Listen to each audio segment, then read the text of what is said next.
Welcome back to the Inside Edge with Wes Cusworth and Mark Brunker. Well, where's East Belmont setting a fairly competitive score there, 150 now for St Joseph's to win. I wonder if it's enough with the quality bowling lineup that East Belmont has, but we're about to find out. So, around the wicket immediately, interestingly enough, Alec Willerton to Lee Kentish, his firstborn. He cuts hard inside third man for 4. Just using the pace of the Englishman down to the third man boundary. Wilton's in again. Comes in now. Kentish just arches back and cuts it to the other side of third man now for 4. He's toying with the East Belmont fielders at the moment, Lee Kentish. Off to a great start. 2 balls, 8 runs. And for this one from Tom Elliott. That's lofted beautifully by Kentish over mid-off for 4. That was stand and deliver stuff. 7 and over. The rate they need is about 7.5. That's carved behind point. Nicely played by Hodgson. He'll pick up 2. I think Kentish will make it back for a 3rd. Willerton, and again 2 balls left in his second over. Hodgson edging it, taken! Ripping catch at first slip. Hodgson looked uncomfortable against the pace of Willerton. He did.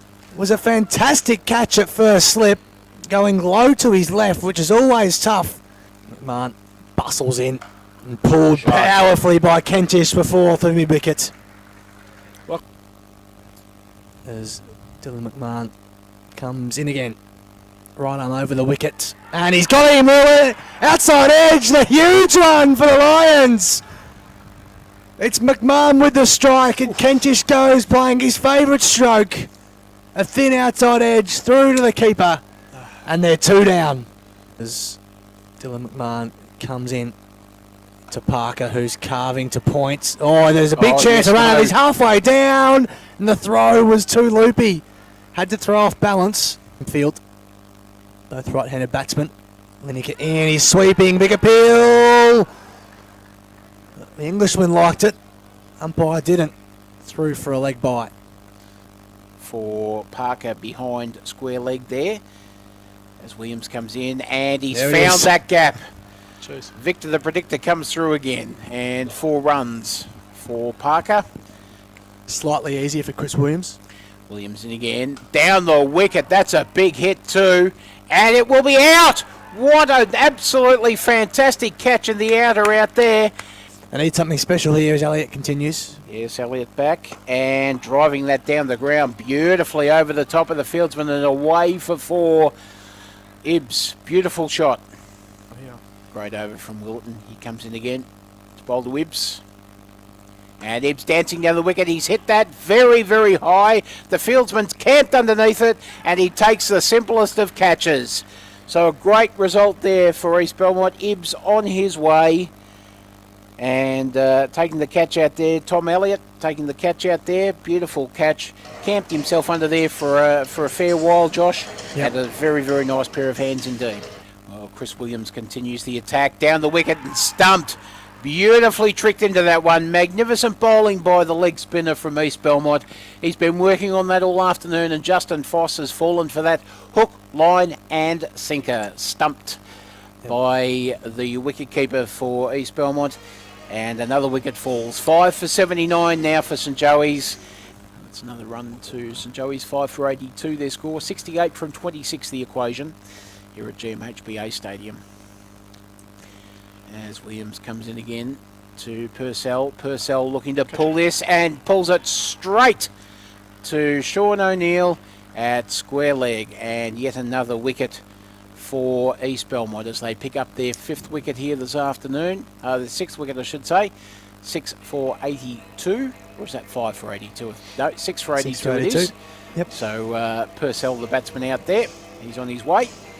They just want the ball in their hands when the game's there to be won, don't they? Another skied shot out into the outfield. This one goes down. So John O'Casey living a bit dangerously out there. It was tough for Beckenhue, and I think for him off the bat he thought that was deep cover's catch. But he soon realised that it was going to fall short of the man out there, and he had to make a fair bit of ground late. Into Matt Tarbert. And Tarbet's looking to go down the ground. He goes down the ground beautifully. And that will be 4. The big Tarbs. That was sweetly hit, wasn't He's it? hit that straight down the ground beautifully. Straight down the ground and take on McMahon. He's got a chance there for 4 runs. He looks to hit him backward of square. They'll through for 1. And they'll come back for the second. And they should make it fairly comfortably. And they do. Here we go, Willetton with his last ball for the match, and Tarbet just gliding this one down through slips. He's been trying to do that for the last 4 balls, and this time he succeeded in getting it all the way to the boundary for 4. So well done, Matt Tarbet. He gets 4. He moves on to 11, and St Joseph's move on to 7 for 99. Alex Willetton, 4 overs, 2 for 18. Josh, great performance. For the first time in the tournament, looks like they might not bowl a side out, funnily enough. Yes. Or they might. It's still on. And Tarbet is on his way, bowled. And that takes the score on to 8 for 104 now. Okay, so here we go again. Take 2. McMahon down the ground. That's a lovely hit, but I think he's going to be out. And out he is. The 9th wicket falls for East Belmont. They have picked up 9 wickets now, 9 for 104 with 1 ball remaining in this game, as we mentioned. And probably the only interest left in this game now is East Belmont have managed to dismiss every single one of their opponents in the pool games this year. And the batsman on strike, of course, is De Grande after the batsman crossed. Can he survive? Oh, jeepers, and he's almost hit it onto the stumps. And they get through for a single. And that's the last ball of the game. And congratulations to East Belmont. They again are the Geelong Advertiser T20 champions for 2018-19, defeating St Joseph's. 149 was what East Belmont made. A great knock by them. And St Joey's making 9 for 105 in reply. So well done to East Belmont. As we mentioned, a well-drilled, well-executed team. And really, they've just played the most professional game this afternoon. Well, there you have it. St Joseph's falling 44 runs short. East Belmont victorious in the T20 Cup. Yeah, pretty solid win there, Wes. And we mentioned Hayden McMahon's innings earlier. He was the named man of the match, of course, in that for a great effort. So well done to Hayden. Yes, indeed. A 50 from 36 balls to take that title. Well, there's more to come as we look at the semi-finals to come in GCA 1, 2 and 3 on the other side of these sponsor announcements.